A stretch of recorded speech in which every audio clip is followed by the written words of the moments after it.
کہ خان صاحب کا کیا پہلی لیگل ٹیم کے اوپر جو اعتماد تھا، جو ٹرسٹ لیول تھا، وہ ختم ہوا ہے؟ تو ڈیفینیٹلی وہ ٹرسٹ لیول نہیں تھا، تو اس لیے عمران خان صاحب نے نئی لیگل ٹیم جو ہے وہ GHQ حملہ راولپنڈی کیس میں عمران خان صاحب نے نئی لیگل ٹیم بنا دی ہے۔ لیکن ناظرین، یہ بات تو اپنی جگہ پہ کہ خان صاحب نے لیگل ٹیم تبدیل کر دی، خان صاحب کا اعتماد نہیں، خان صاحب کا اپنے وکلاء پہ ٹرسٹ نہیں تھا۔ لیکن ناظرین، ایک اور چیز بھی ہے جو کل جلسہ 8 فروری کو پاکستان تحریک انصاف نے کرنا ہے ثوابی میں،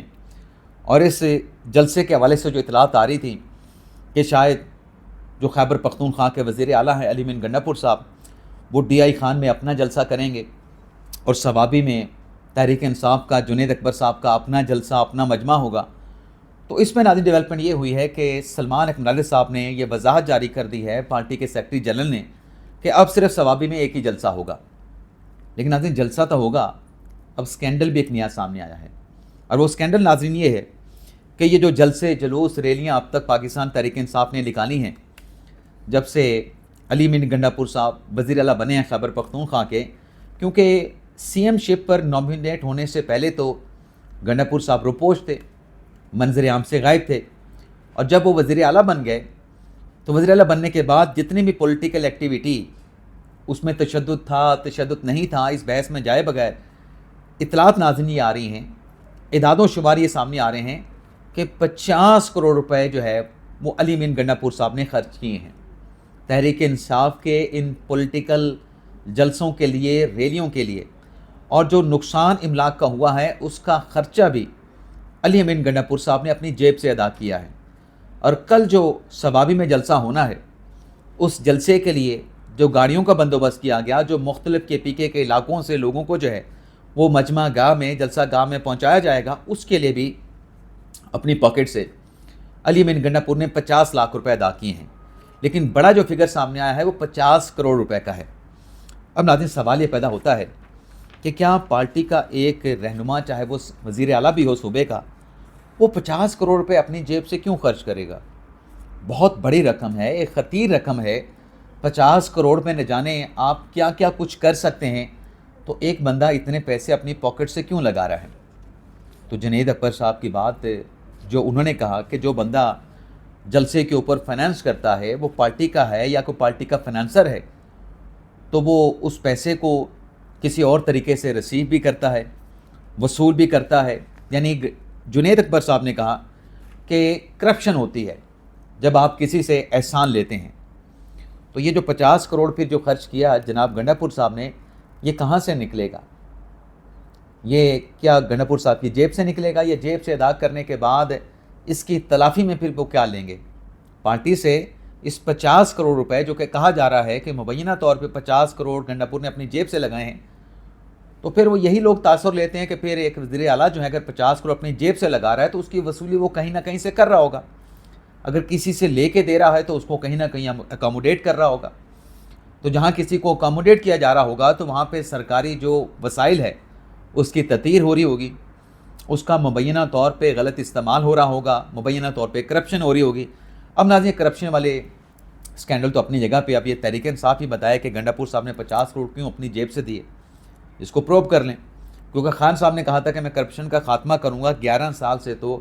تحریک انصاف میں کرپشن کا، خیبر پختونخوا میں کرپشن کا خاتمہ نہیں ہو سکا۔ آج بھی پارٹی میں آوازیں اٹھتی ہیں کہ صوبے میں کرپشن ہو رہی ہے۔ لیکن ناظرین، یہ جو مذاکرات کا سلسلہ شروع کیا گیا، کرپشن تو اپنی جگہ پہ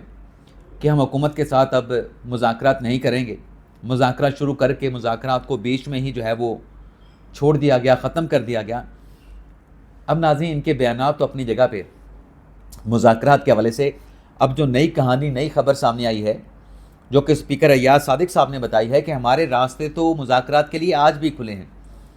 تحریک انصاف سے جب انٹرنل منظوری ہو جائے گی تو تحریک انصاف کی مذاکراتی کمیٹی دوبارہ ہمارے ساتھ آ کے بیٹھ جائے گی۔ لیکن ایاز صادق صاحب نے کہا کہ بے شک انہوں نے ہمارے ساتھ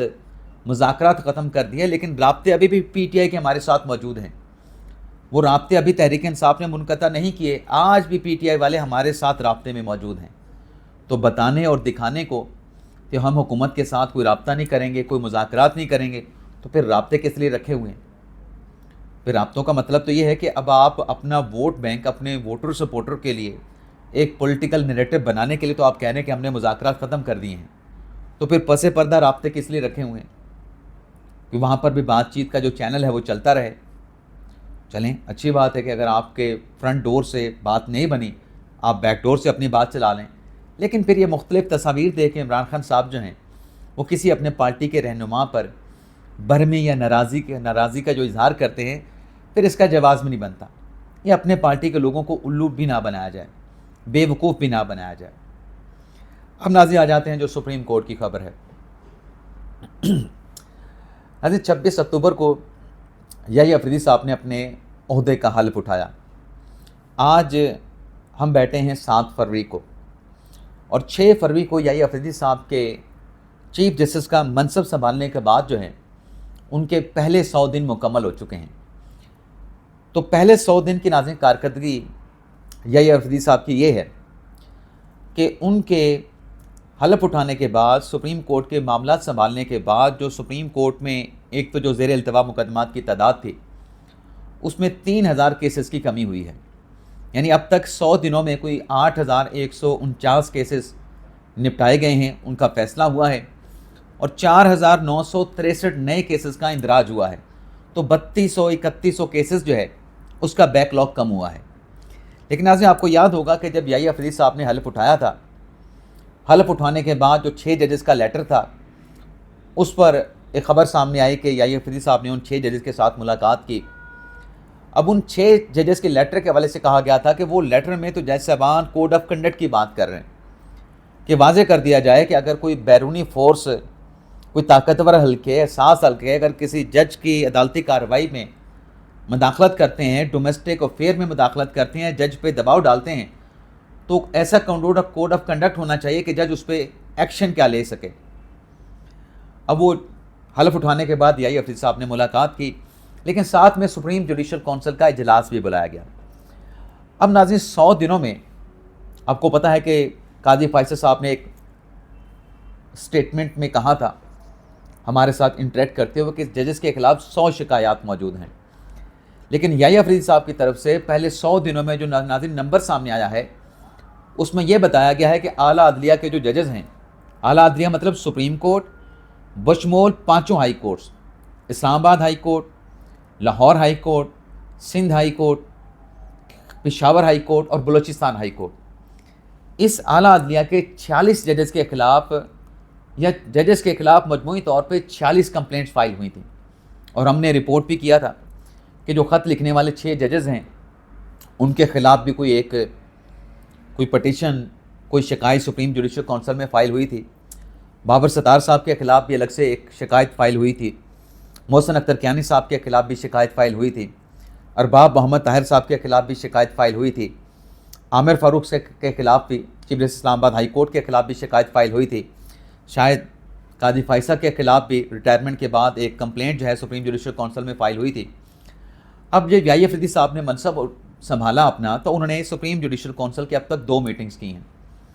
اب ان 2 میٹنگز میں جو آج اعداد و شمار سامنے آئے ہیں کہ 46 شکایات میں سے 40 شکایات کا جو ہے وہ فیصلہ کر دیا گیا ہے، یعنی ان کو ڈسپوز آف کر دیا گیا ہے۔ لیکن اس اعداد و شمار میں یہ بھی بتایا گیا ہے پہلے 100 دن کی یحییٰ افریدی صاحب کی پرفارمنس میں کہ 5 ججز جن کے خلاف کمپلینٹ آئی تھی،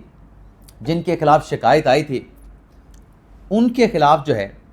ان شکایات کو پروسیڈ کرتے ہوئے ان متعلقہ جج صاحبان سے جو ہے وہ جواب مانگ لیا گیا ہے۔ اب ناظرین 40 ججز کا تو آپ نے فیصلہ کر دیا،